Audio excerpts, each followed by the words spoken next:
The story begins with a dinner in the Rochant family's grand dining hall. Aria, the youngest daughter of the household, suddenly snaps out of a daze, startled as the glass in her hand slips and shatters on the floor. Her mother gasps in concern, while Jessie, the attentive maid, hurries over to clean the mess. As Jessie kneels, she notices a small cut on Aria's leg. "Miss Aria, you're hurt. I'll fetch a handkerchief and bandages immediately," she stammers, flustered. Before Jessie can move, Miel, Aria's stepsister, seizes the moment. "How clumsy of you, Aria," she remarks, her voice dripping with mockery. Kane, their stepbrother, doesn't bother to mask his disdain. "Could you at least try not to embarrass yourself at the table?" But Aria, uncharacteristically composed, does not lash out. Instead, she responds with measured politeness, her serene demeanor catching everyone off guard. Quietly, she excuses herself and leaves the room, her poise leaving her family momentarily speechless. What they don't know is that this Aria is not the same as before. She has been granted a second chance, a miraculous opportunity to rewrite her story and confront the injustices that once defined her tragic life. In her previous life, Aria was vilified, betrayed, and ultimately sentenced to death for crimes she didn't commit. Her execution was orchestrated by none other than Kane, with Miel delivering the final blow. Feigning grief, Miel leaned in close to Aria in her final moments, her voice laced with venom as she confessed. "You were always so gullible, Aria. Every servant you trusted was loyal to me. Every lie you believed led to your ruin. It was me who painted you as a monster. And now, you'll die hated by everyone, while I remain pure in their eyes. Watching you crumble was the most thrilling part of it all." As the executioner's blade fell, an hourglass flashed before Aria's eyes. In her final thought, she desperately wished for a chance to return to the past, to change her destiny. To her astonishment, Aria wakes to find herself back at that pivotal dinner, seated at the table, the events unfolding just as they had before. But this time, she is armed with the knowledge of her future and the resolve to rewrite her fate. Aria swears to outmaneuver Miel, safeguard her mother, and become the very villainess they feared. A cunning, unrelenting force determined to seize control of her life and exact justice for her suffering. In her room, Aria sat silently as Jessie carefully cleaned and bandaged her wound. The maid's hands trembled slightly, but her dedication was evident. Watching Jessie work, Aria felt a wave of guilt and reflection. In her previous life, she had treated Jessie with cold indifference, despite the maid's genuine loyalty. Now, with the clarity of hindsight, Aria silently vowed, "I won't repeat those mistakes. Jessie deserves better." Outwardly calm, Aria maintained her composure. When Jessie began preparing her bed for the night, something unusual caught Aria's eye. A small, broken hourglass hidden beneath the covers. The sight sent a jolt through her, unlocking a flood of memories from her previous life. Picking up the shattered remains of the hourglass, Aria's fingers trembled. It was no ordinary object. It was the symbol of her miraculous second chance, a fragment of the impossible. Clutching the pieces tightly, Aria felt a renewed sense of purpose. This time, I will not squander the life I've been given. This time, I will make them pay. Noticing Aria's sudden stillness, Jessie hesitated. "Is everything all right, Miss Aria?" "Yes," Aria replied, her voice steady but distant. "Just an old trinket. It holds more value than it appears. See if it can be repaired." Confused by Aria's shift in demeanor, Jessie simply nodded. Though she didn't fully understand her mistress's newfound grace and gratitude, she silently vowed to remain steadfast in her service. Unbeknownst to Aria, Jessie remembered how she had been placed in the Rochant household under Miel's orders, originally intended as a spy. Yet, over time, her allegiance had shifted. In the dining hall, the Rochant family continued their meal. Miel, ever the picture of elegance, charmed their father with sweet words and a practiced smile, while Kane, brimming with arrogance, made scornful remarks about Aria's mother. However, the atmosphere shifted when Aria returned. Sitting gracefully at the table, she listened to their chatter before unexpectedly reciting a poem, a sharp, evocative piece that caught everyone's attention. Not to be outdone, Miel responded with a poem of her own, her voice light and melodic. But Aria's lips curled into a subtle smile. "A lovely choice, sister," she remarked. "Though, I wonder, did you know that poem was written by a disgraced noble who betrayed their family? Quite an ironic selection." Miel's expression faltered for just a moment, her perfect mask cracking under the weight of Aria's sharp observation. Their father frowned, the light-hearted atmosphere turning tense. Aria leaned back in her chair, savoring the victory. It was small, but significant. The first ripple in what she intended to become a tidal wave. This is only the beginning, she thought, her mind already plotting her next move. Aria returned to the past, empowered by the mysterious hourglass, determined to rewrite her life. This time, she knew exactly where to start, mastering the art of etiquette. Sarah Lauren, the kind and diligent daughter of Viscount Lauren, became her private tutor. Sarah watched with delight as Aria displayed rapid improvement. "Aria, you're getting better and better. That's truly impressive," Sarah remarked after a lesson. Aria responded with a sweet smile. "It's easy when I have you as a teacher, Miss Sarah. I want to become as graceful as Miel. I hope to make you proud," she said earnestly, causing Sarah to blush. Inwardly, Aria had other motives. "Please take good care of me, future Marquise," she thought. She knew that in the future, Sarah would marry Marquise Vincent and gain considerable influence. Aria planned to exploit Sarah's kind heart and eventual status to expand her own power. Reflecting on her past life, Aria remembered how she never tried to learn etiquette. Back then, she relied solely on her beauty to gain favor. But looks fade, and admiration quickly waned. Meanwhile, Miel thrived as the refined and educated daughter of a noble. Aria vowed to surpass her this time, to become a perfect villainess who could outshine Miel in every way.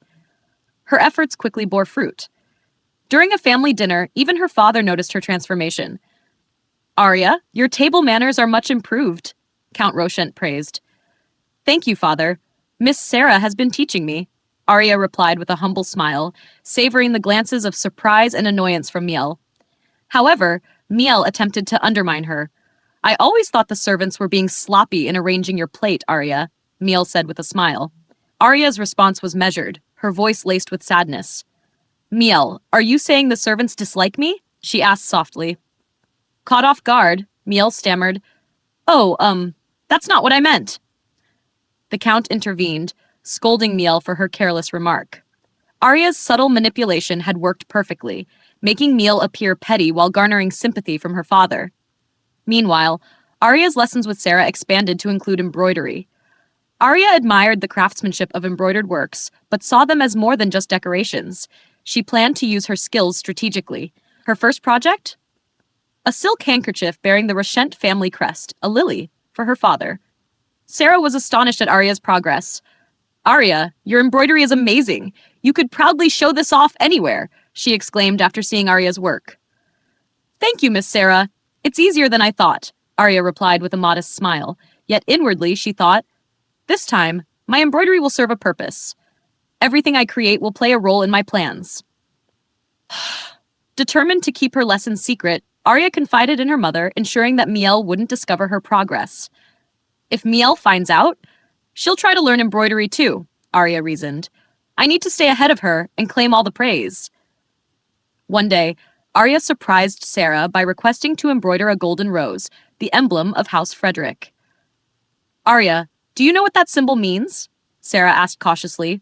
"Of course. It's the crest of House Frederick," Aria replied innocently. Sarah hesitated, suspecting a deeper motive. Could it be that Aria has feelings for Lord Oscar Miele's fiancé? She wondered. But Aria had no romantic interest in Oscar.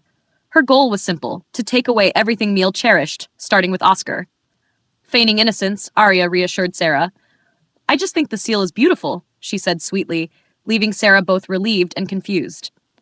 As Aria continued her lessons, Sarah couldn't help but feel admiration for the girl she saw as kind and talented. How could anyone spread bad rumors about her? Sarah thought.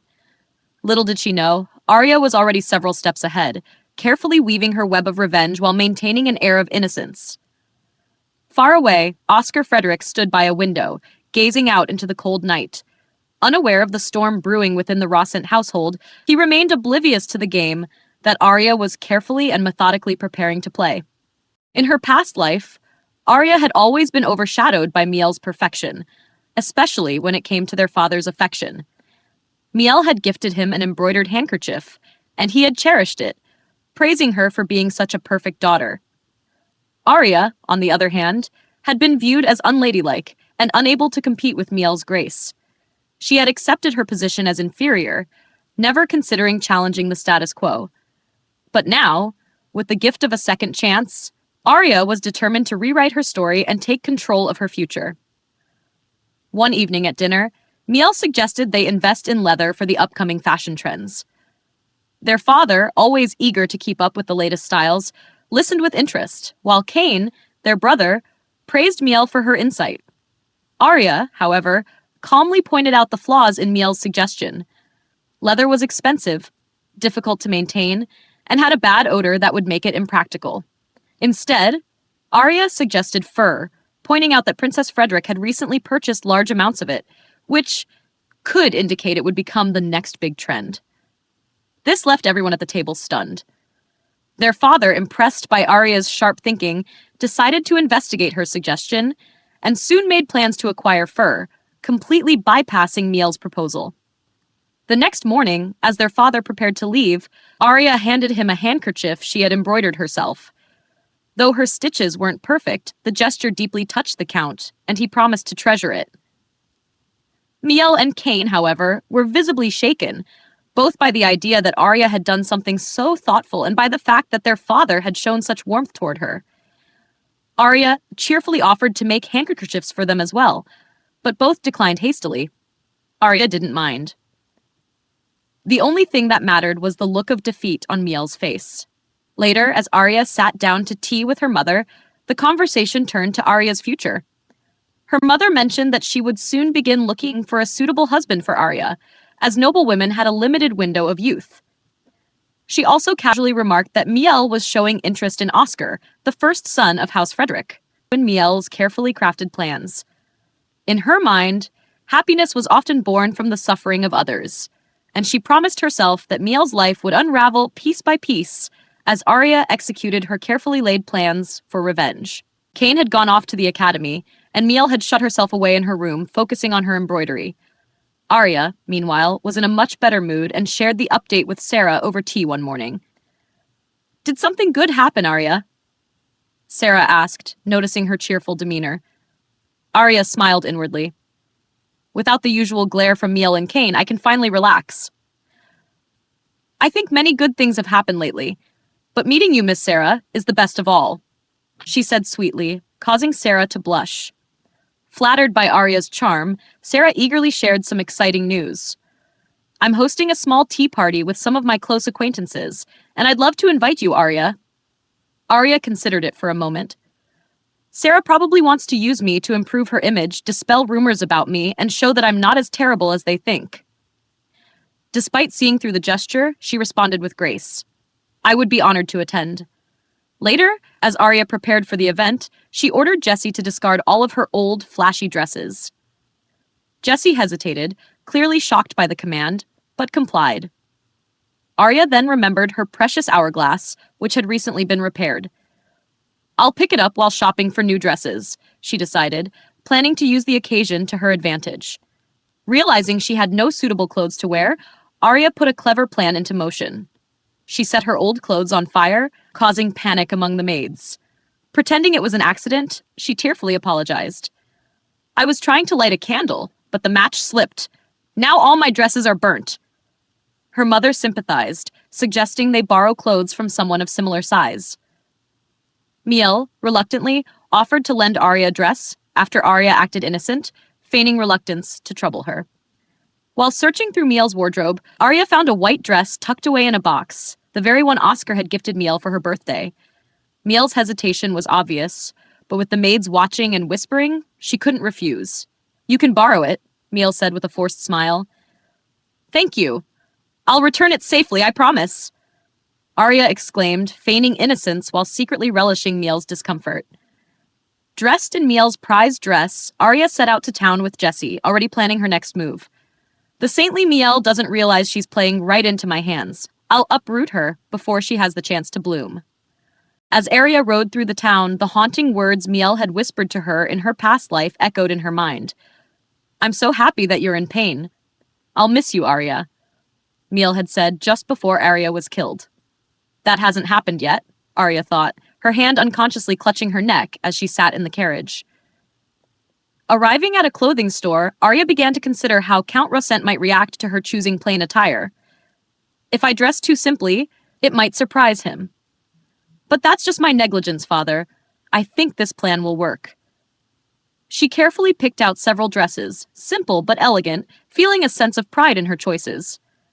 A year ago, I couldn't afford anything like this, she thought. When the shopkeeper returned with the dresses, Aria smiled, pleased by the treats he had left for her.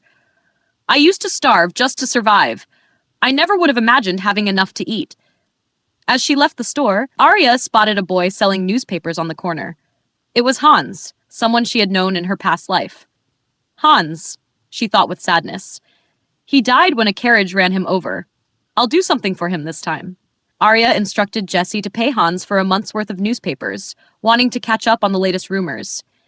She skimmed through the paper, reading about an underground slave trade scandal recently exposed by the Crown Prince. I never knew much about the casino slave trade, but I remember the prince solved it. Too bad I can't get on his side, she mused. Later, Aria arrived at the shop where her hourglass had been repaired. The old man greeted her with a yawn. Impressed with his work, Aria praised him and paid him double for his efforts. Jessie, who had been waiting nearby, looked at Aria in surprise. Aria wandered around the shop, feeling a wave of nostalgia. I need to change. If I want to lower the noble's guard, I have to keep pretending to be someone I'm not. A lady who's still learning, even though I know so little about noble life. Suddenly, two hooded men entered the store, and Aria felt an uneasy chill run down her spine. Something feels off, she thought, her heart pounding. Her guard suggested they leave and head back to the manor, and Aria agreed, eager to avoid any potential danger. As they were about to leave, Aria noticed a piece of paper behind the shopkeeper.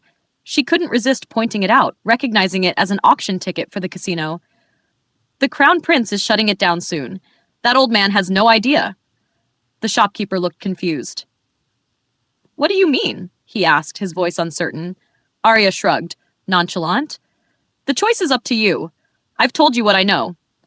Unknowingly, her comment drew the attention of the two hooded men. One of them suddenly grabbed Aria's hand as she turned to leave, his voice cold and serious. Why did you say that to the owner? Aria remained silent, studying the man's piercing blue eyes. I feel like I've seen those eyes before. If you're going to pretend you didn't hear me, the man warned, tightening his grip, I'll have to use force. Aria was startled when the man grabbed her hand. Who is he? Where did he even come from? She wondered, trembling slightly from the force of his grip. But as she looked more closely, her fear shifted to analysis. Wait, he's just a tall, overgrown boy. Not even 20, I bet. With that smooth skin, he's probably a poor noble from the countryside, trying to make it big in the city. She smirked inwardly. That's why he reacted so strongly about the ticket. He probably spent a fortune on it. You look calm, he said, his voice stern. Of course. Do you think a young girl like me could escape if you let go of my wrist? You're using too much force for a simple question, she retorted sharply. What if I can't use my hand properly after this? The man hesitated and then reluctantly released her.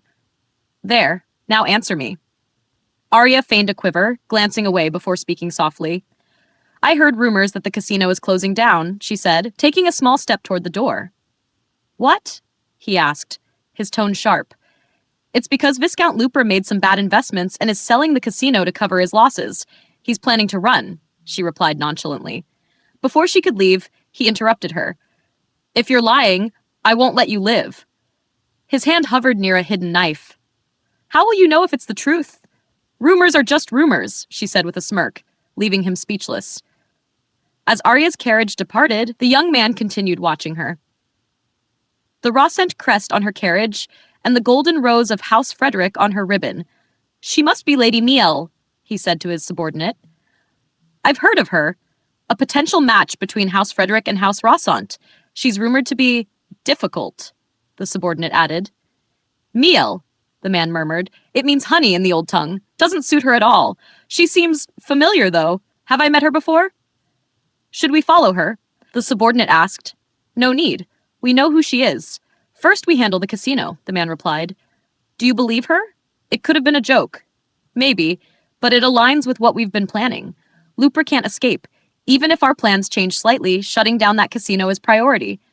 When do we go? Today, he ordered. Today! That's so sudden, the subordinate exclaimed. Prepare within the hour, the man said firmly, dismissing his subordinate as he glanced at the hand he had used to grab Aria. Back at the Rochent estate, Aria returned, greeted by the maids. I'm home. I had quite the frightening incident today, she said dramatically, causing her guards to stiffen in fear. What useless guards? They didn't even try to protect me, Aria thought, smiling inwardly. But I can use this to my advantage. Her guards looked pale as she teased them, pretending to be upset. My hand aches? What if I can't use it properly? Oh, this water is lukewarm. If only someone could bring me cold water, she sighed. The guards scrambled to fetch her water, their fear palpable. Jessie stood in confusion until Aria burst into laughter. Oh, Jessie, could you wait outside for a moment? Once alone, Aria unlocked a hidden compartment in her room and placed the hourglass box inside. I was in real danger today. I need to be more careful. She glanced at the dress she wore. This is Miel's dress. If I tell her I received compliments on it, she'll wear it out herself, shifting any negative impressions onto her. As her guards returned with water, she smiled sweetly. Keep up the good work. But inwardly, she thought, I'll turn you into my loyal dogs. Finally, she reflected on the young man from earlier. If I never see him again, it would be for the best.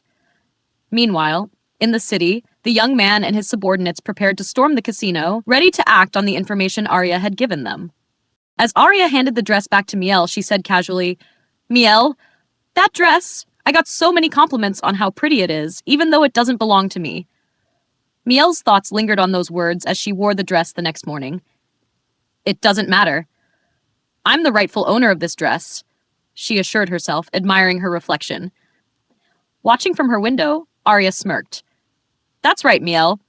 Wear it and take the blame for all the suspicious things I did while wearing it. Sarah, her teacher who had invited Aria to the tea party, explained, it will be a small gathering, 6 people, including you and me. I think handkerchiefs would make wonderful gifts.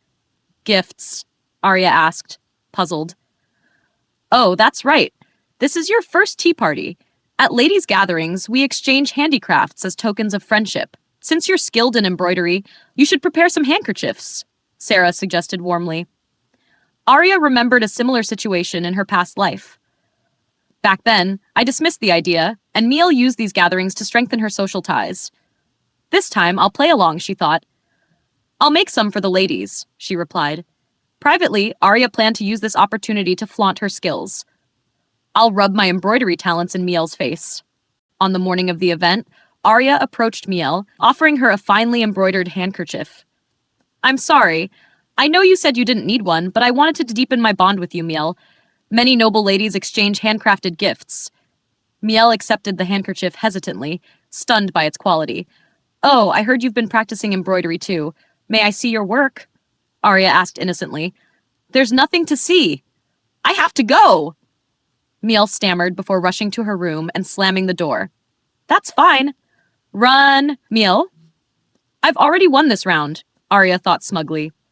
The time of the tea party soon arrived, and Aria sat in her room, lost in thought as Jessie helped her dress. Miel, she thought bitterly, it would be nice if you stayed foolish forever, but you'll grow up eventually. Why did I let that child's provocations get to me in the past? Throwing that water jug was the start of my downfall. She sighed, resolving to avoid the same mistakes. Jessie adjusted the final detail of Aria's dress and smiled. It's finished, Miss Aria. Aria glanced at herself in the mirror. I just need to be careful not to revert to my old self, she thought. Time to secure my future. As she approached her carriage, she noticed her guards were tense. Why are they acting nervous? And the new one keeps staring at me. Well, I suppose it can't be helped. Once inside the carriage, Aria looked out at the sunny skies. It's such a relief the weather turned out nice. I was worried it might rain for the garden party, she remarked with a practiced smile. This extra effort is exhausting, but I have to keep up appearances. As the carriage rolled up to the venue, Aria stepped out gracefully. My apologies for arriving late. I'm Aria of House Rossent, she announced politely, bowing slightly. Her modest dress and calm demeanor drew the ladies' attention, who whispered among themselves. Take a good look. Aria thought. This simple attire should give the impression of humility. Since Lady Aria is here, let us commence the tea party, the host announced. As trays of tea and delicacies were served, one of the ladies asked, Lady Aria, is this your first tea party? Yes, Aria replied, her face slightly flushed. The cookies and cakes are so lovely, she added, masking her disinterest. How do they find this fun without any alcohol? The ladies observed her closely, noting how different she seemed from the rumors. Judging from her demeanor, she's nothing like what we've heard, one whispered. Aria deftly steered the conversation, mentioning a fire incident at her home. The ladies expressed shock and sympathy. Oh no, I can't believe all your clothes were ruined, one exclaimed. Aria nodded humbly. I'm just thankful nothing worse happened. I didn't know much about boutiques before, but it's been exciting to discover them now. The host interjected. Lady Miel could have introduced you to some fine boutiques. Aria hesitated, then replied softly, I didn't want to bother Miel. Because of my background, I worry I'm still a burden to her. Her words elicited sharp looks from the other ladies. If Lady Miel thought that, she should have helped you directly, one said coldly. Aria's expression turned regretful. Oh, I didn't mean to blame Miel. I'm sorry if I spoiled the mood, she said, bowing her head. Perfect. Pity and goodwill secured, she thought as she signaled Jessie. Jessie stepped forward, presenting embroidered handkerchiefs. I've prepared small gifts for everyone. I hope you'll accept them, Aria said warmly. The ladies gasped in delight. Your embroidery is beautiful. Miss Sarah taught me, Aria said modestly, glancing at her tutor, who looked proud. This boring effort was beneath me in the past, but now I see its worth. If Miel gained allies through these gatherings, so can I. As the conversation shifted, a lady brought up recent troubling news. Did you hear about Viscount Lupra? He was running a slave trade in the casino basement and is now on the run. The revelation sent chills down Aria's spine. What? The Viscount escaped? This didn't happen before. Why has the past changed? She thought, alarmed. Noticing her unease, Sarah gently held her hand. It'll be all right, Lady Aria. You're safe here. Aria steadied herself, nodding. Yes, I can't let my anxiety show. I need to focus. As the tea party ended, Aria bid the ladies farewell with her usual charm. Once outside, she approached her carriage and spotted a guard seated on the ground. John, she said coldly, startling him. There's something I need you to do. Get up and listen to your master. Her voice was steady, but her thoughts churned. If the past is shifting, I must stay ahead. No one can disrupt my plans, not even fate. That night, John had yet to complete Aria's errand. I can't go back empty-handed, he thought, tired and frustrated as he wandered the streets for information about the casino incident. A knight he questioned had avoided his inquiries, warning him not to meddle in royal affairs. If I return without results, Lady Aria will have my head, he muttered nervously. Passing an antique shop, John decided to try his luck. The shopkeeper recognized him as the guard who accompanied the lady with the hourglass and invited him inside.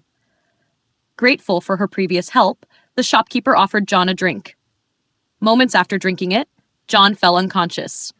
Hooded figures emerged from the shadows, led by the young man Aria encountered earlier in the shop. The knight John had interacted with identified John as a guard for House Rosent, noting his ties to Miel. The leader instructed them to investigate Count Rochent and left John behind, using him as bait to trace back to Aria. The following morning, John returned to the Rochent estate to report to Aria. You can go, she said curtly after hearing his findings. And keep an eye on Miel. Though John assured her he followed instructions, Aria silently fumed. That useless idiot missed everything. Viscount Lupri was caught last night near the casino, she thought, considering discarding him entirely. Still, with the Viscount's capture, she was ready to move forward with her plans. Later, Aria approached her mother. I'd like a private tutor, she requested with a smile. Surprised, her mother noted Aria's recent change in attitude and reviewed the list of candidates Aria had prepared. These women are from minor families, her mother observed, unimpressed. But Aria, knowing their potential from her past life, insisted. These women would work to win her favor, providing her valuable connections for the future. With her mother's approval, letters were sent, and the tutors began arriving. Viscountess White, One of the tutors warmly introduced herself. Aria feigned excitement, recalling how this woman's son had mocked her in the past. She played the role of a polite, eager student, while secretly dismissing the lessons as basic. Aria noticed all the tutors tried to please her, just as she had predicted. They don't know I'll never give their sons a chance, she thought. The only man I want is Oscar. I'll ruin Miel and take him from her. During an embroidery lesson with Sarah, Aria smiled to herself. You've made a mistake, but seem happy, Aria. Did something good happen? Sarah asked. Aria responded warmly, crediting Sarah's teaching for her new enthusiasm. Out of all my tutors, I like you the most, Miss Sarah, Aria said, hugging her.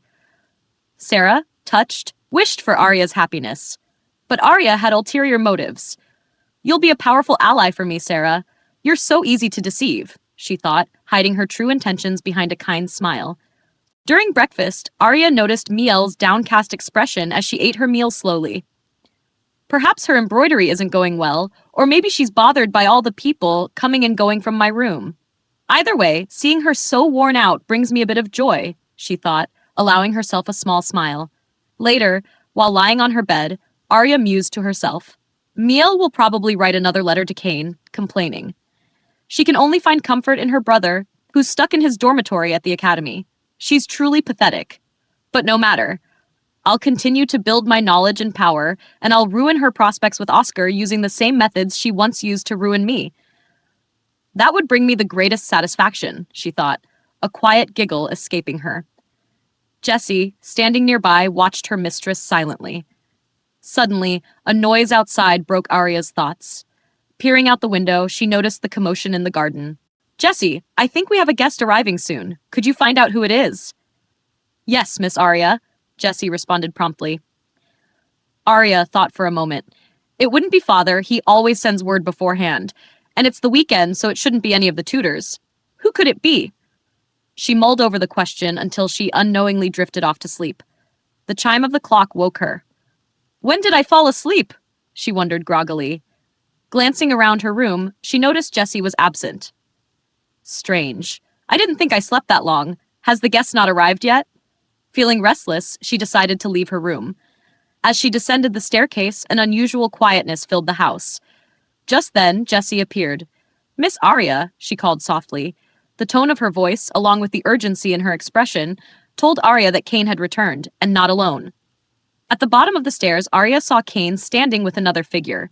Her eyes widened slightly as she realized it was Lord Oscar. She quickly composed herself, observing the scene. This meeting was supposed to happen later. Did Miel's letter make it happen earlier? Aria descended gracefully, offering a courteous bow. Oscar turned to look at her, momentarily surprised. Miel, clutching the flowers Oscar had brought, flinched slightly at the interaction. Lord Oscar, we've prepared a meal for you since we received word of your visit. I see it's already past lunchtime, so shall we head to the dining room?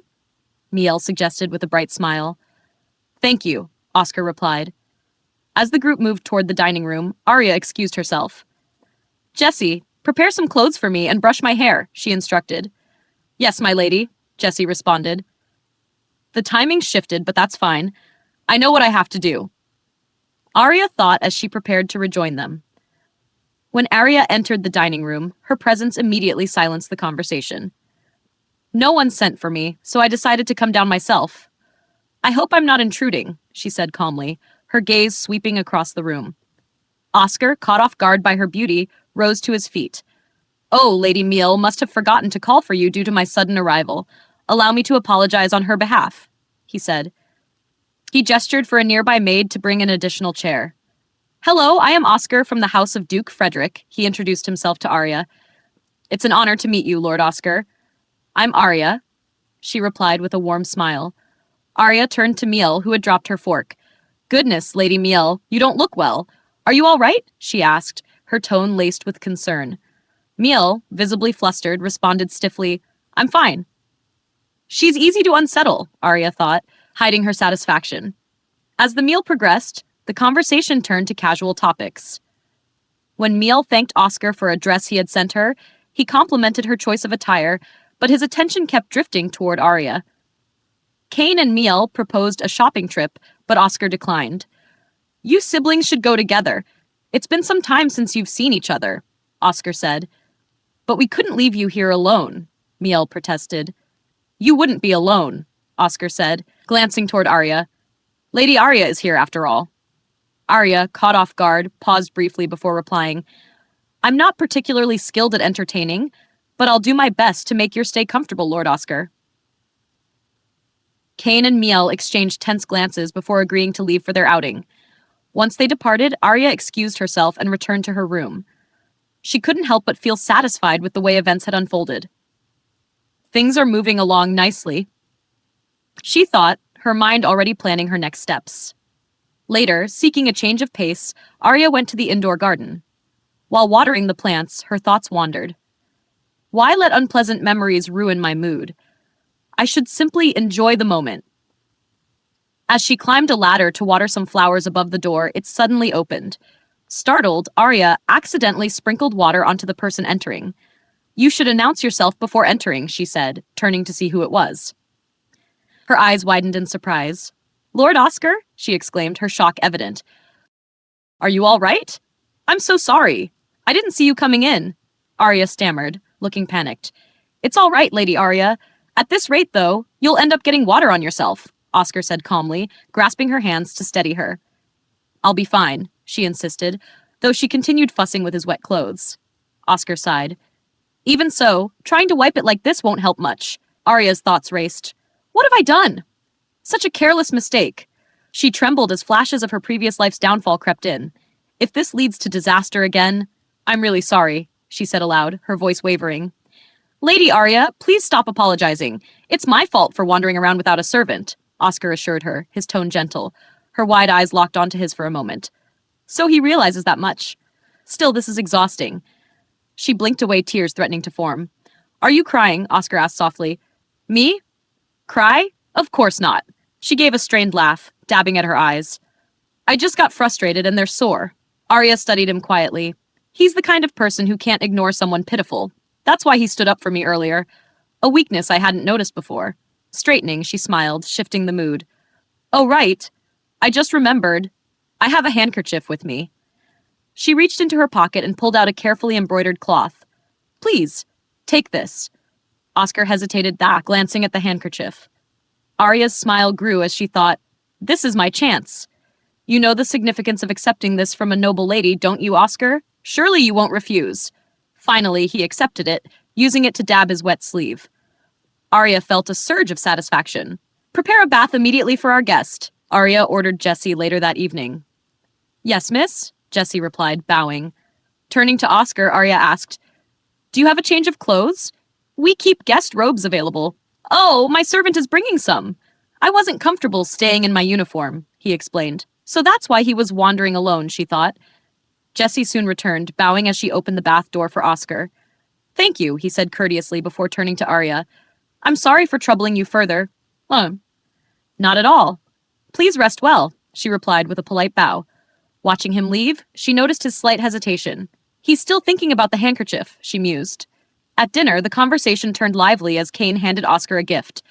A set of gold pen nibs. You'll need these soon, won't you? Kane said with a grin. Thank you, Lady Miel, Oscar said, sighing. Oh no, it was my idea, Kane interjected. Aria quietly observed the dynamic as Miel blushed and thanked Oscar with demure politeness. Is it always like this with the three of them? I can hardly get a word in. She weighed her options. Should I mention the handkerchief? No, that could create misunderstandings about my intentions toward Oscar. For now, I'll bide my time. Lost in thought, Aria missed the fact that Oscar was watching her. Lady Aria, are you feeling unwell? He asked. Her head snapped up. So, the pitiful act works on him. Good to know. No, I'm fine, she replied with a soft smile. I didn't mean to worry you. As she spoke, Miel dropped her fork. Aria quickly addressed Jessie. Could you fetch another fork for Lady Miel? Yes, Lady Aria, Jessie replied, hurrying away. Miel clenched her fists, her expression darkening as she glared at Aria, who continued eating serenely. The next day, Oscar and Kane were preparing to leave for the academy. Then I shall be off. Thank you for your hospitality, Oscar said, bidding the girls goodbye. As soon as he left, Aria's mother barged into her room, holding gift boxes. Aria, I heard Oscar came to visit, she exclaimed. Yes, he visited over the weekend and has left, Aria replied, concentrating on her embroidery. Where were you, Mother? I went to a neighboring country to do some shopping, her mother answered, then quickly changed the subject. But what was Oscar like? He wasn't all that interesting, Aria replied calmly. Her mother looked disappointed. Really? Such a good opportunity, and it sounds like it was wasted. Aria smiled slightly. Don't be so disappointed, Mother. I've secured something much more valuable. Later that afternoon, the chief butler arrived with 2 large gift boxes from House Frederick. These must be return gifts for the pen nibs, he announced. Lord Oscar must have been thinking of you, Lady Miel. His affection for you truly is deeper than the ocean, he added, causing murmurs among the maids. Miel's eyes brightened, but the other maids whispered, To think he sent 2 large boxes. I wonder what's inside? The butler continued, There's a message from Lord Oscar Frederick. The box with the red ribbon is for Lady Miel, and the blue ribbon box is for Lady Aria. Aria felt a knot in her stomach. For me? Her mother looked at her with a smile. Goodness, you must have been a good host to Lord Oscar, Aria. Aria nodded, keeping her expression neutral. If so, that's a relief. But this gift is probably in response to the handkerchief I gave him, she thought quietly. Handkerchief? One of the maids whispered. Lord Oscar accepted a handkerchief from Lady Aria? Miel's gaze turned sad. Were there any letters? Aria's mother asked the butler. Oh, yes. 2 letters, he said, handing them over. What does it say, Aria? I'm curious what Lord Oscar thought when he prepared this gift for you. Will you read the letter aloud? Her mother asked, her tone full of envy. I doubt he would have written anything extraordinary, Aria replied, keeping her composure. Wouldn't it be more interesting to read Miel's letter instead? Miel responded with a smile. Oh my, whatever do you mean?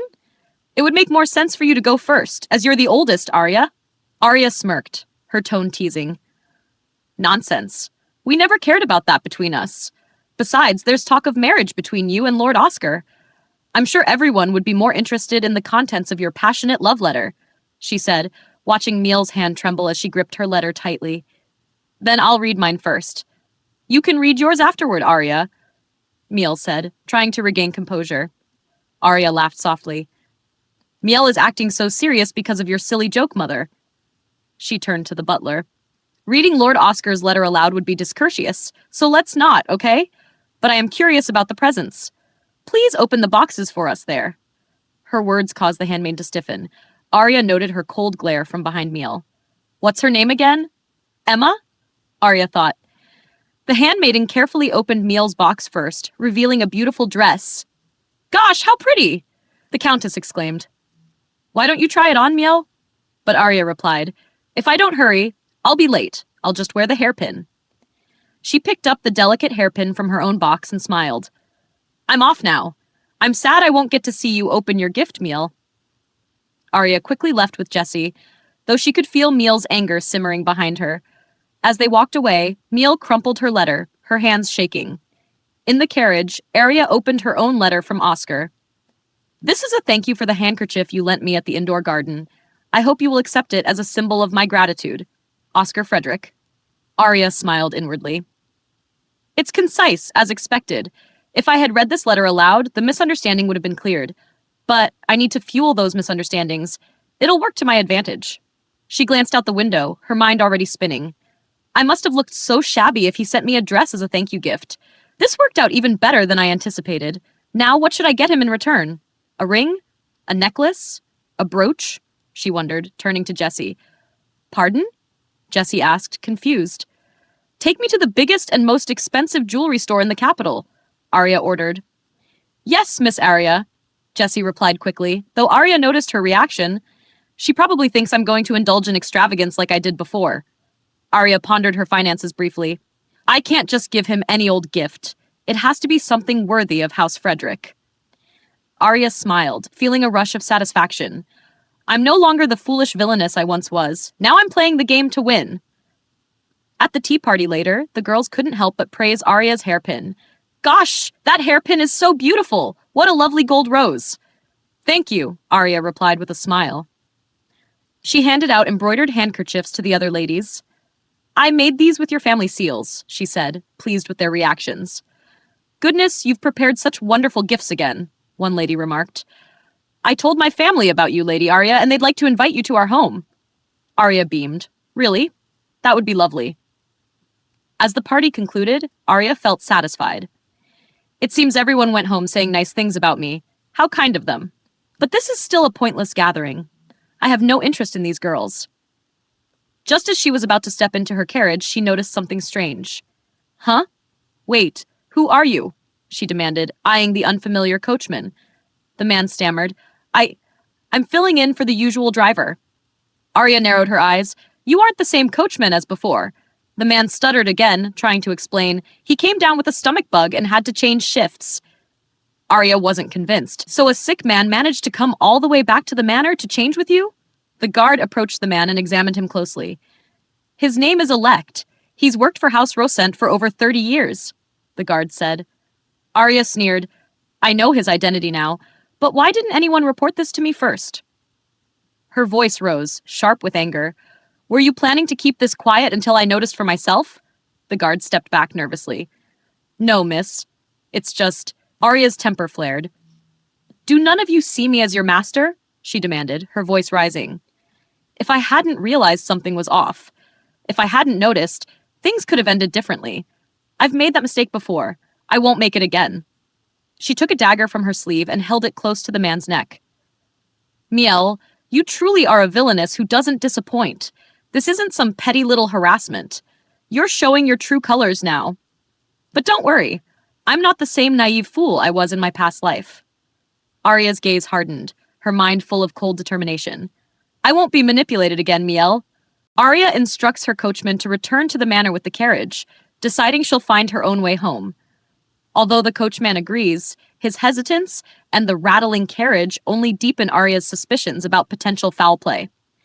Turning her focus to John, one of her guards, she commands him to find another carriage. John grumbles that it's a servant's task, but obeys reluctantly. Meanwhile, Aria enters a jewelry shop accompanied by Jessie and another guard.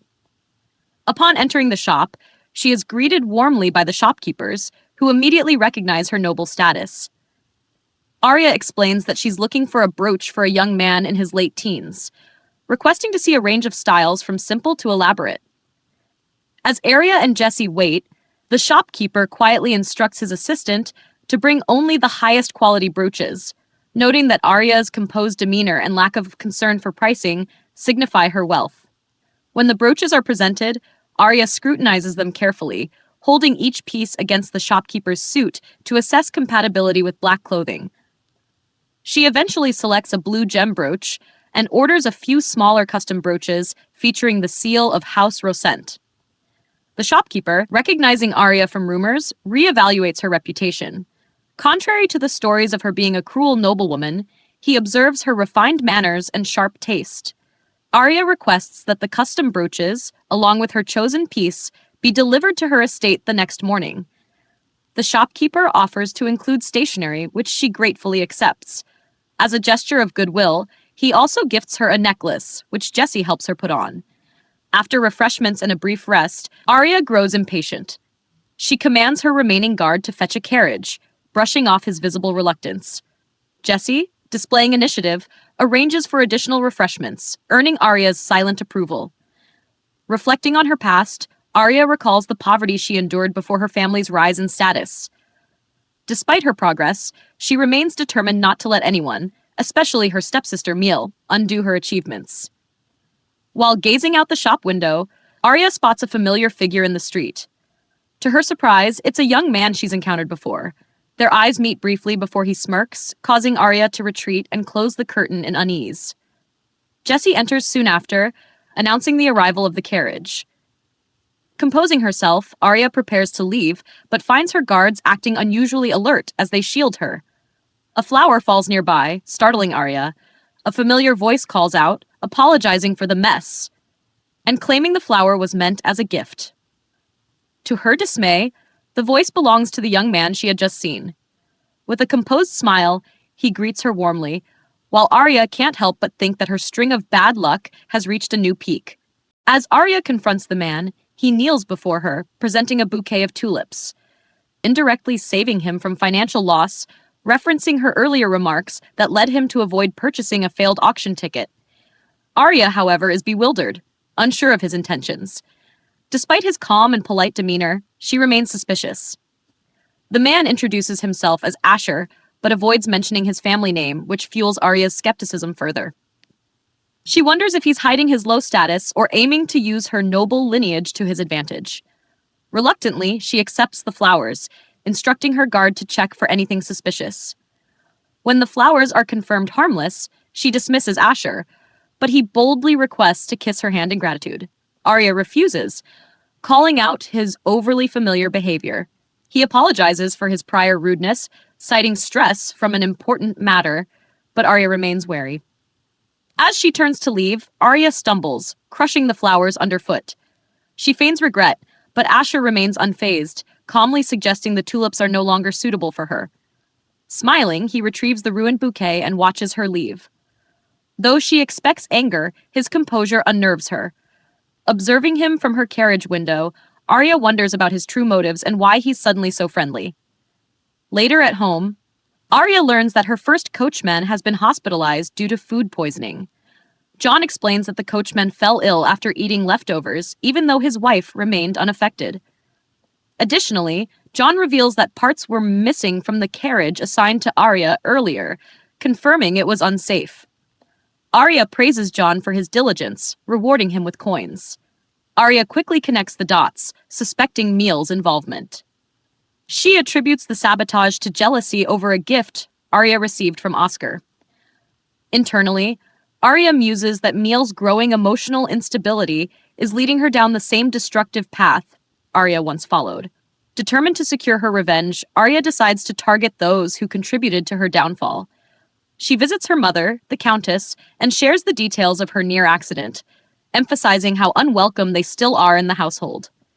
Outraged, the Countess summons the maids and reprimands the staff. The spotlight falls on Elect, the groom responsible for the carriage, who claims he mistakenly took the wrong one in haste.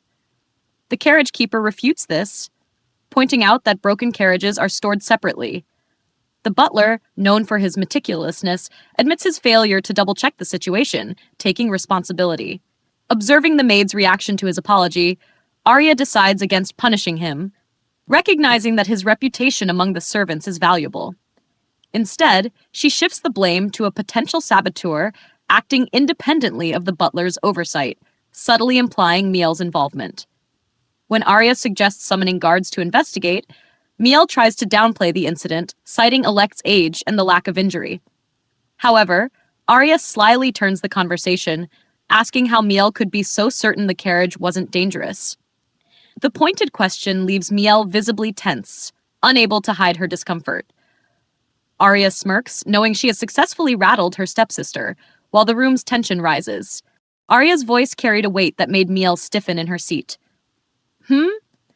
Meal, how do you know the exact state that the carriage was in? Meal froze for a moment before stammering, "Oh, that! I heard it from someone." Arya's eyes narrowed. "From whom? Who told you about it?" She pressed, her tone steady but piercing. Meal's gaze darted to Emma, who leaned in to whisper something to her, prompting Meal to respond, I was talking about the result, Arya." "The result?" Arya's voice softened slightly, though her sharp gaze remained fixed. "Yes," Meal said, regaining some composure. "In the end, you didn't get hurt, so it couldn't have been that serious." Arya tilted her head slightly, her lips curving into a faint, unreadable smile. "Yes, Meal, I see what you mean, but perhaps I was just lucky. If a wheel had dislodged, the carriage could have tumbled across the road, and if that had happened, I wouldn't be here now." Her voice wavered, sadness creeping into her tone. Meal tensed again, but quickly countered, "That's true, but it's hypothetical." Arya let out a soft, shaky sigh. "Oh, if something like that had happened to you, Meal, I don't know what I'd do. Just thinking about it." She paused, pressing her hands against her chest as tears welled up in her eyes. "I'd be terrified every time you left the house, worrying if your next carriage might break down." "Oh, I'd be so worried," she said, her voice trembling. She dashed toward her mother and hugged her tightly, as though to steady herself. "I don't even want to imagine such a terrible thing happening." Miel remained frozen, her tension palpable as Arya's words pierced the air.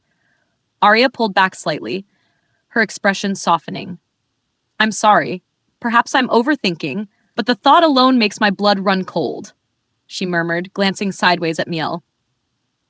Still, Aria continued, her voice calm yet firm, what happened to me was frightening, but it didn't turn into tragedy. Don't you think, Miel? Yes, Miel replied, her voice almost inaudible. Aria's lips curved into a serene smile. Then let's leave it to Mother. I'm sure she'll make a fair and wise decision on this matter. She paused, her smile sharpening ever so slightly. Don't you agree, Miel? Go ahead, answer me. Miel hesitated, but nodded. I suppose you're right, she said finally, her voice trembling. Aria's gaze flicked briefly toward the coachman, who stood nearby with a pale, anxious expression. The maids whispered among themselves, wondering what the decision would mean for him. Miel's body trembled, her unease evident. The next morning, Aria sat at breakfast and casually asked about Miel's whereabouts. She isn't feeling well, so she said she'll eat in her room, a maid informed her. All right, Aria replied, feigning concern. Miel has been eating in her room often these days. I worry for her health. Internally, she thought, I'm sure the sight of my face alone would make her sick. Just then, her mother entered the dining room, stretching after her nap. Did you sleep well, Mother? Aria asked with a polite smile. I did, the Countess replied, settling into her chair. The butler approached with a cheerful demeanor. Miss Aria, someone is here from the jewelers. I've asked them to wait at the front door. Aria raised an eyebrow, noticing his improved attitude. So this is how much they change when you defend them, she thought. Thank you. I'll see to it now, she said with a warm smile. At the door, the jeweler's messenger presented her with a box. Please inspect the items you ordered, miss, he said, opening it to reveal a set of beautifully crafted brioches. They're perfect, Aria said, admiring the designs. The craftsmanship exceeded her expectations, and she couldn't help but smile. They didn't have to put in this much effort, but it's nice that they did. There's also a letter from the owner thanking you for your patronage, the messenger added. Please send him my thanks in return, Aria said gracefully, tucking the box under her arm. She walked calmly into the hall. After a night of careful consideration, the Countess spoke clearly. I have come to a decision, she said. The groom-elect is dismissed from his position at House Rosent. As for Yassi, who left his post without permission, he will be demoted from groom to stable cleaner. The maids gasped in surprise. What? That senior servant will be cleaning the stables? Does that mean we're his seniors now? Can we boss him around? Some of them whispered in shock. Miel, who had been listening quietly, staggered slightly. She leaned against Emma, her mood clearly unsettled by the verdict. The butler, seeing the servants teasing, raised his voice. You haven't even been working here that long. Show some respect. Miel, still pale, spoke up. I'm not feeling well, so I'll head upstairs, she announced, her voice faltering. The maids, concerned, murmured among themselves. Miss Miel looks terrible. She must have been so worried last night, just like Miss Aria mentioned, one of them whispered. Aria, standing nearby, was quick to offer her sympathy. You should go and rest, Miel. You've been looking pale since last night. Please take care of yourself, she said gently. Miel nodded, giving a faint smile. I'm sorry you had to worry about me, Aria, she replied softly, before turning to leave. Before she could go, Aria called out to her. One moment, Miel, she said, her voice soft but firm. Miel paused and turned to face her. Jessie, bring me the necklace from the jeweler, Aria instructed. Yes, miss, Jessie replied, hurrying off to fetch it. Aria looked at Miel with a thoughtful expression. It may seem strange to give this to you now, but I've noticed you've been unwell lately, and I thought you might appreciate it. You've been eating in your room, and I haven't had the chance to see you much. This is a small gift from me, she said, offering Miel the box containing the necklace. The maids gasped as the box was opened, revealing a beautiful sparkling necklace. It's lovely, one of them exclaimed. It's lovely, one of them exclaimed. I borrowed your dress a while ago, and I still haven't properly thanked you. I hope you'll accept this as a token of my gratitude, Aria said, her tone warm but carefully measured. The maids murmured amongst themselves. Did she really get her such a luxurious necklace for something like that? Maybe Miss Aria is just generous, one of them commented. Aria turned to Miel. Do you not like it? She asked, sensing the younger girl's hesitation. Miel was quiet for a moment, before responding softly. Of course I do. Thank you, Aria. Aria smiled. Really? I'm glad to hear that. She watched Miel as she accepted the gift, aware that this act, meant to show kindness, might stir resentment within her. Still, it was all part of her plan. Would you like to try it on? Aria asked, a small glint of curiosity in her eyes. Miel nodded, and Emma swiftly took the necklace from the maid's hands and placed it around Miel's neck. It looks lovely on you, Miss Miel, the maid exclaimed, beaming with genuine happiness. The Countess, noticing the interaction, smiled faintly.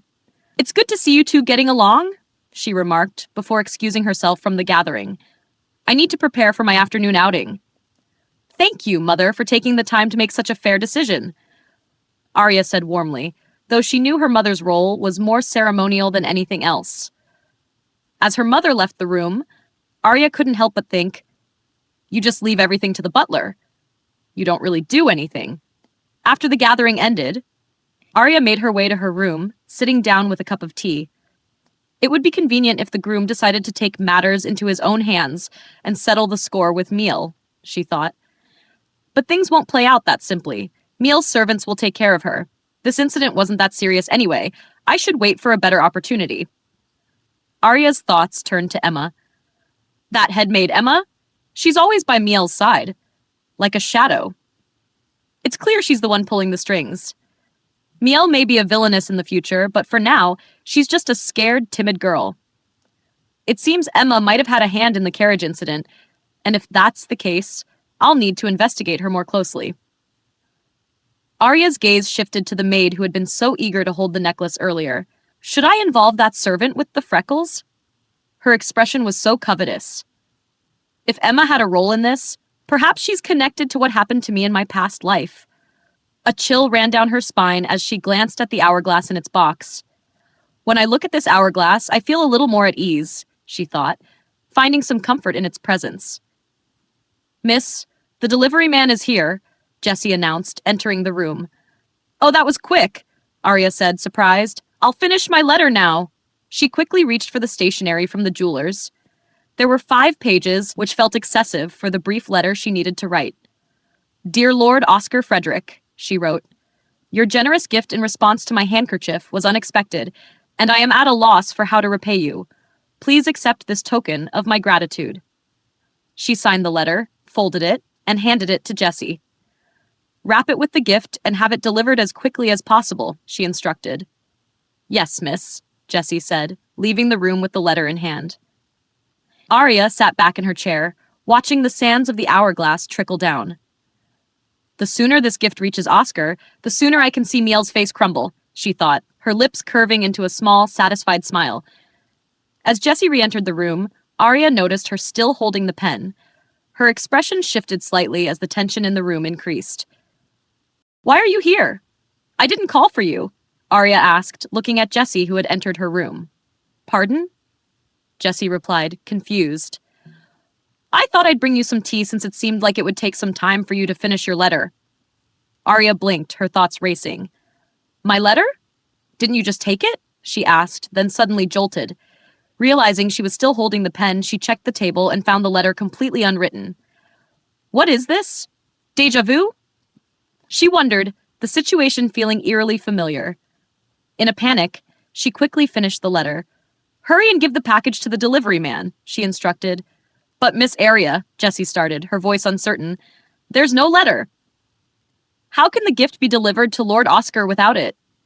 Aria stared at the 5 empty pages on the table and suddenly felt a wave of confusion. Was I too focused on my own plans that I lost track of what I was doing? She wondered. I need to be more careful. All right, she finally said, handing the completed letter to Jessie. Jessie quickly left to deliver it. Aria lay back on her bed, suddenly feeling exhausted for no clear reason. I must have pushed myself harder than I realized, she thought. I'll rest for just a little while. Jessie soon returned with a glass of juice, setting it down beside the bed. Are you unwell, Miss Aria? Should I call the physician? No, I'm fine, Aria replied, reaching for the glass and drinking it down in one go. I feel more awake now. I guess I was just tired, she said, handing the empty glass back to Jessie as she settled back on the bed. You've been quiet since lunchtime yesterday, Jessie commented, looking concerned. I was worried when you wouldn't open your eyes. I knew it would be rude, but I tried to wake you.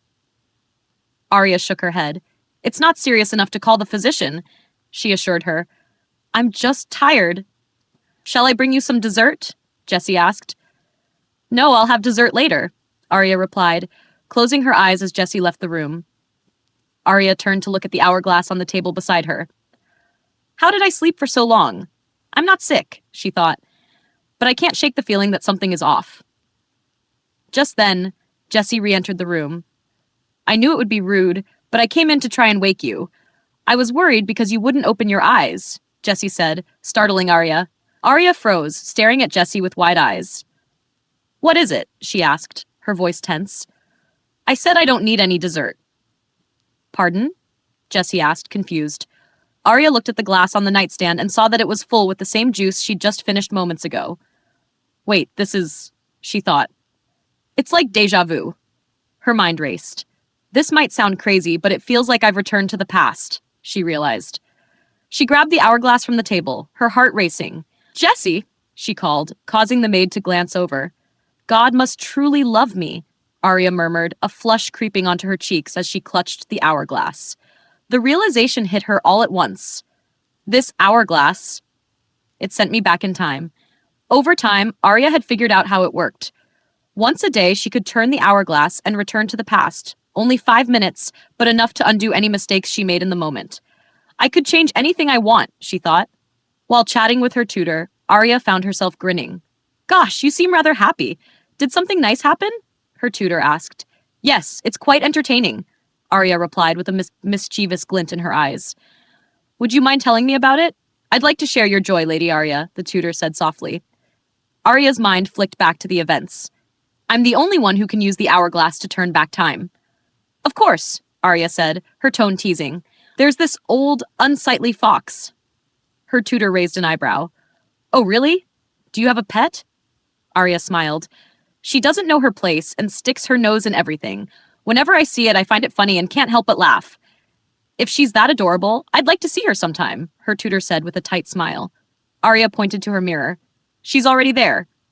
The tutor stared, puzzled. There's nothing there, my lady. Aria smirked. If you get closer, you'll see her very clearly. My lady, there's nothing there, the tutor said, visibly uncomfortable now. Aria smirked, enjoying the subtle power she held over her tutor. That fox keeps pushing her shallow, drunkard son toward me. She doesn't know her place and struggles for my approval. It's pathetic. The tutor stiffened. Oh dear, it's unfortunate that someone is upsetting a kind and sweet person like you, my lady. Aria's smile widened. Right? I'm not sure if she knows it's her I'm talking about, or if she just doesn't care. Either way, it's pathetic. A cold shiver ran down the tutor's spine as she realized Aria was referring to her. Aria didn't miss the shift in her expression. I'll stop this right here, Aria thought, turning the hourglass again to reverse the moment. This isn't all that fun. Besides, it's a waste to use this hourglass for something so petty. As the moment rewound, Aria beamed at her tutor. Miss Celine, I always enjoy your lessons. Aria had learned that every time she used the hourglass, she became extremely tired, often falling into a deep sleep afterward. All this time traveling must be eating away at my lifespan, she thought, but the temptation was too strong. Even if that's true, I can't miss the chance to use such a powerful object. I'll take full advantage of it to get what I want. At dinner, Aria had poured water on Miel as part of her plan to unsettle her. But before Miel could storm off, she quickly used the hourglass to undo the moment. A little harmless fun. It keeps my life from getting too dull, she thought. Weeks passed, and Aria waited for a response from Lord Oscar. Jessie returned with no news after 2 weeks, and Aria recalled what John had told her. Lord Oscar must have been busy with exams. He hasn't responded yet, but he did receive the package. She thought, it's better this way. I can take my time developing my friendship with him. If I need to, I can even use the hourglass to steal his heart. Finally, the letter arrived. Aria eagerly read it. Dear Lady Aria Rochent, there is something I would like to discuss with you in person. I would be grateful if you could reply with a date and time when you will be available. Aria felt her hand tremble as she read.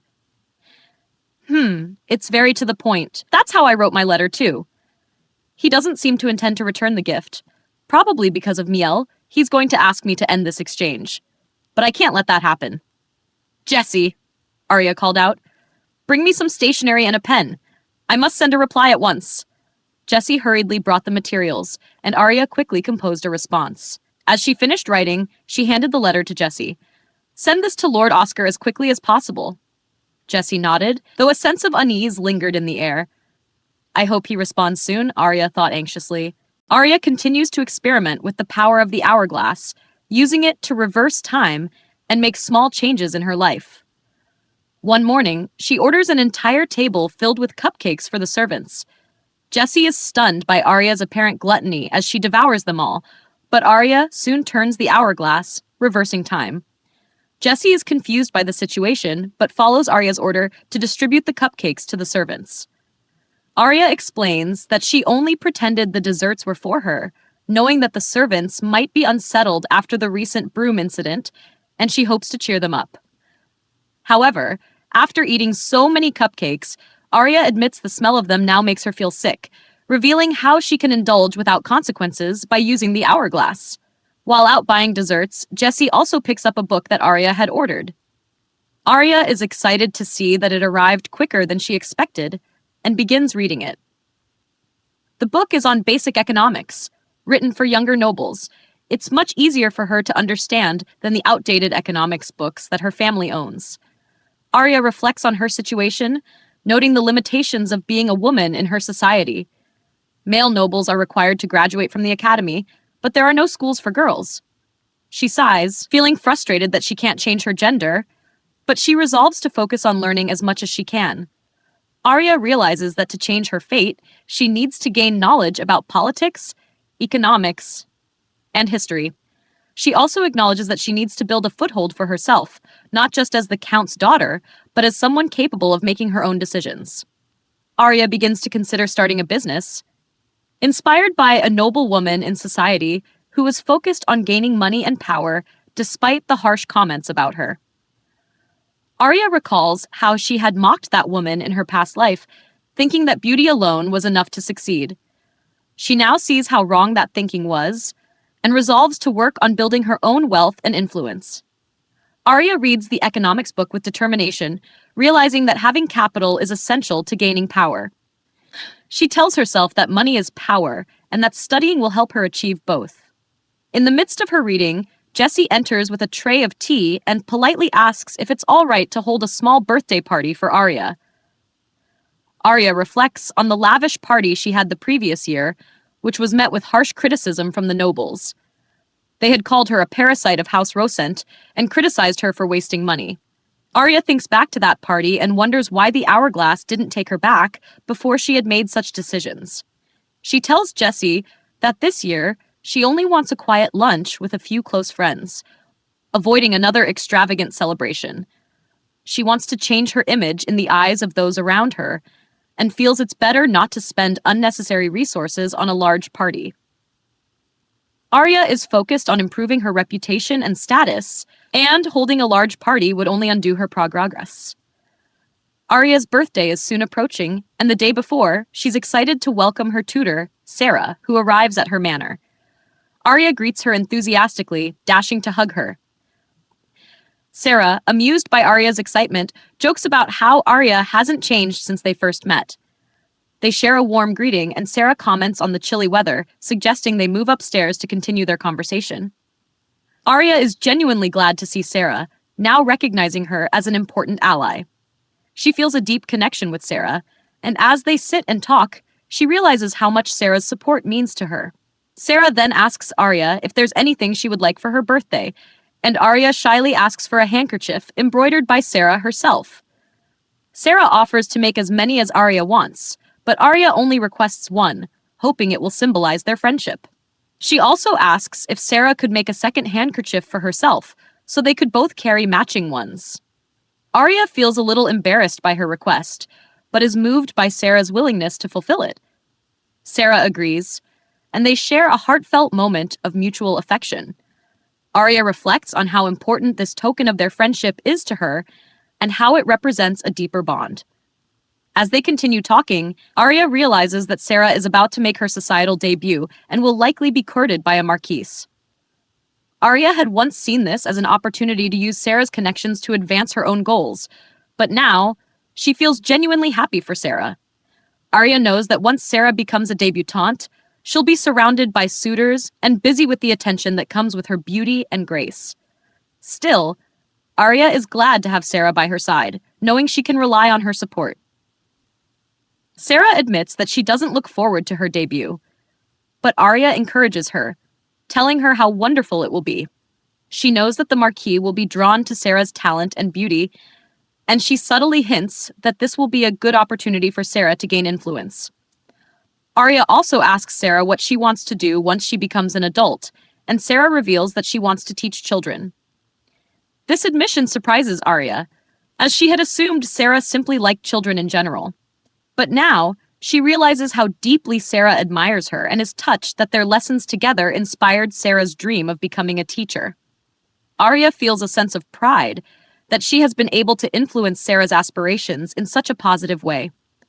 As they continue their conversation, Aria becomes more confident in her ability to use her relationships to further her own goals, knowing she can rely on Sarah to help her along the way. Aria ends the conversation by reassuring Sarah that she will support her in the future, promising to help her achieve her goals. The two of them share an affectionate moment, and Aria feels a deep sense of satisfaction, knowing that everything is falling into place for her.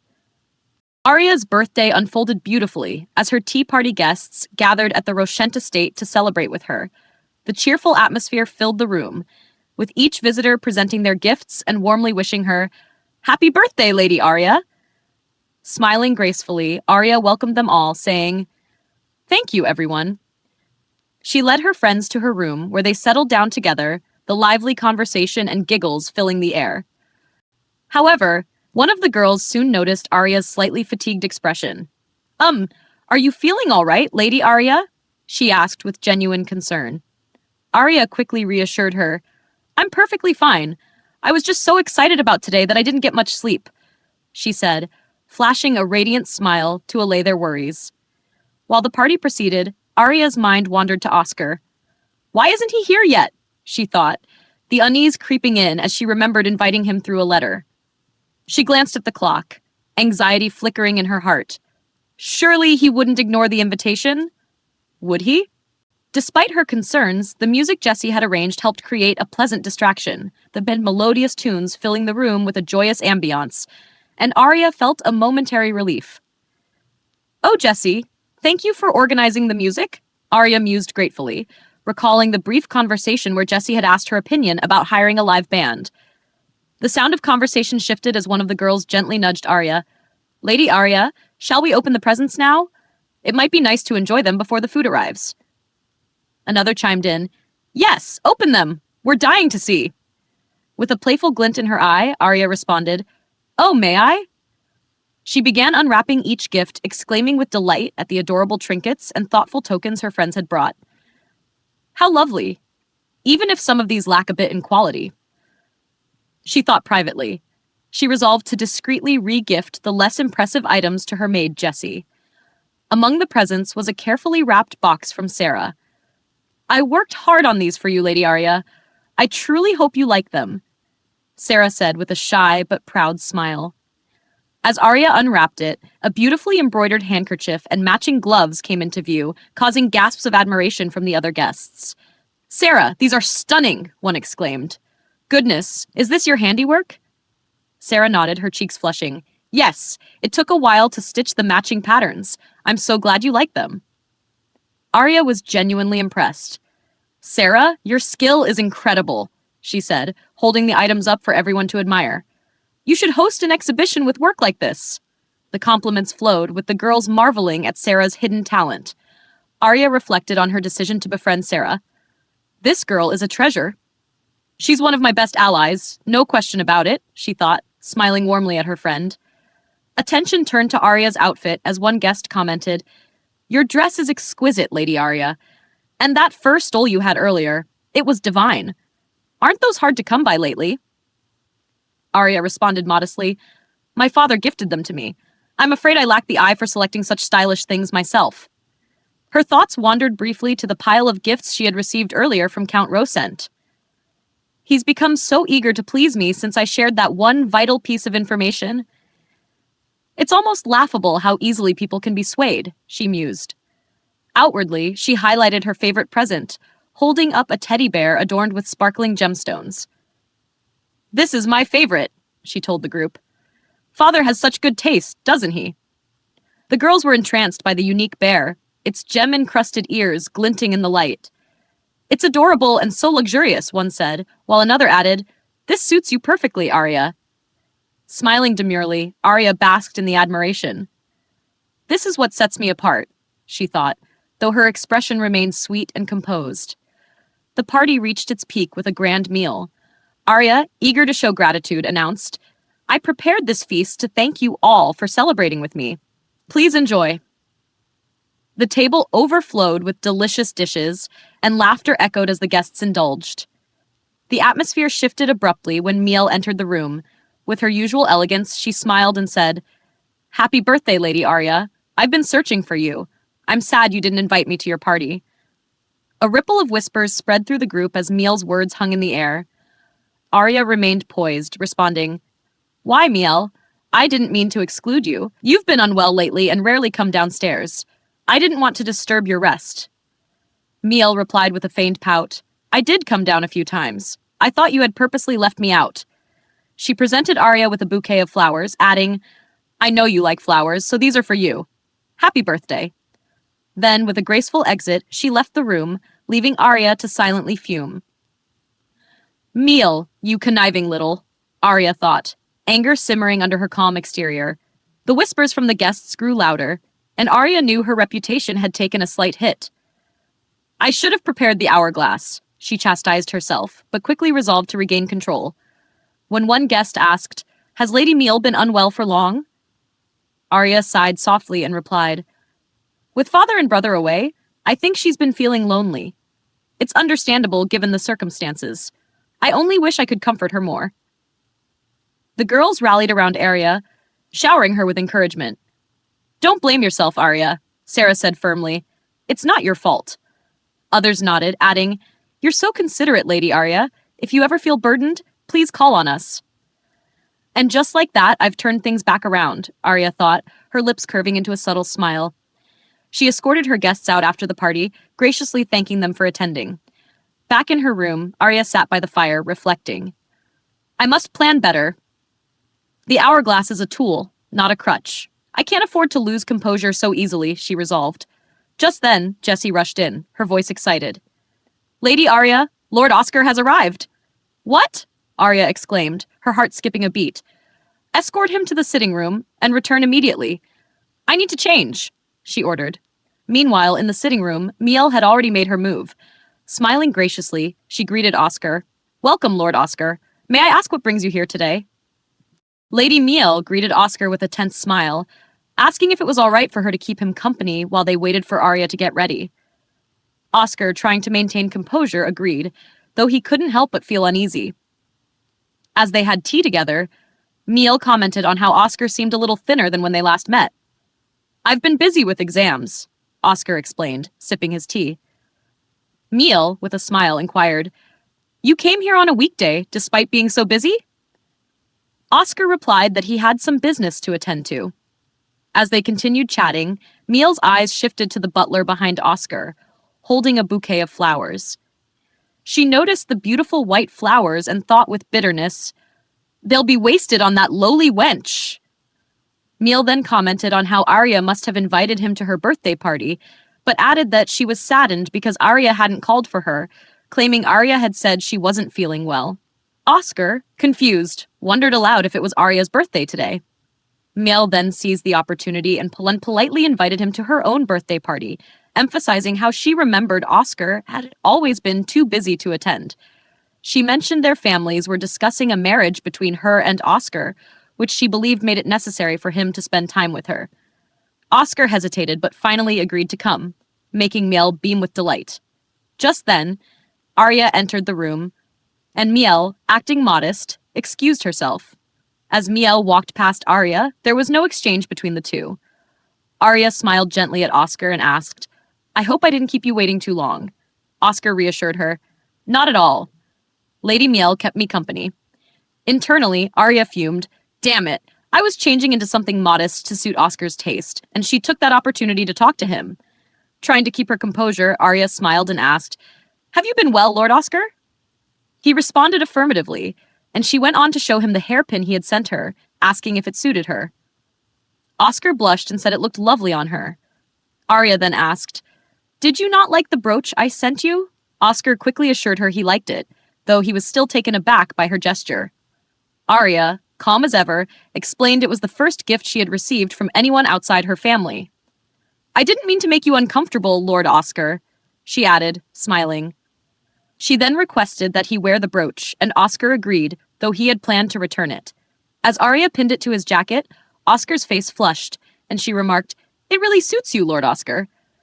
He thanked her, and she, in turn, acknowledged his bouquet, her face lighting up with happiness. This is such a beautiful bouquet, she exclaimed. Oscar apologized for not preparing a separate gift, but Aria reassured him she was happy with the flowers. Aria then hesitated for a moment before asking, Would you become my pen pal? Her voice was soft, and her face flushed as she explained she didn't have friends and felt lonely. Oscar, though surprised, gently declined, explaining it was inappropriate due to his impending marriage to Miel. Aria, trying to hide her disappointment, quickly apologized, but then asked if he would at least write her a letter. Oscar agreed to a casual correspondence, and Aria's face lit up with joy. The next morning, Aria woke up tired and reflected on her success in using the hourglass the previous day. It worked perfectly. I was able to manage things without resorting to the hourglass to deal with Miel. I should get a custom watch made for more control over the time. As she sat up in bed, Jessie walked in and asked if she had slept well. Aria assured her she was fine, despite being exhausted from the previous day's party. Jessie, concerned, suggested seeing a physician, but Aria dismissed the idea. Jessie then recalled Aria saying something about her lifespan feeling shorter after using the hourglass, which caused Aria to force a smile and dismiss the concern. After Jessie left, Aria decided it was time to move on to the next stage of her plans. She called Jessie back to her, but Jessie appeared startled. Why are you so jumpy? Aria teased, though she couldn't help but notice how much more perceptive Jessie had become. Aria, feeling a mix of affection and mischief, leaned forward and said, I like you more than you think I do, Jessie. Miss Aria? Jessie stuttered, her face flushed. What's wrong? I didn't harass you or anything, did I? Aria asked. Jessie hesitated, recalling how Aria had once threatened to punish her. Oh, right. I totally did. I won't deny it. I was childish back then, and I'm embarrassed by my actions. But I'm trying to fix my behavior. I know you probably still think of me as immature and foolish, but please know this. I really like you, Jessie. Aria reached out, pinning a brooch onto her dress. Miss Aria, is this a gift? Jessie asked, her voice trembling. It's a gift from me to you, an apology and a symbol of my remorse. You deserve it, Aria said, her eyes gleaming as she walked toward her room. Wear it so everyone will see it. Jessie looked down at the brooch, overwhelmed. Oh, of course. And by the way, Aria continued casually, could you head to the jeweler's for me? The jeweler's? Jessie asked, confused. Yes. Ask them to make a watch with a needle that ticks back to its original place 5 minutes after I press a button.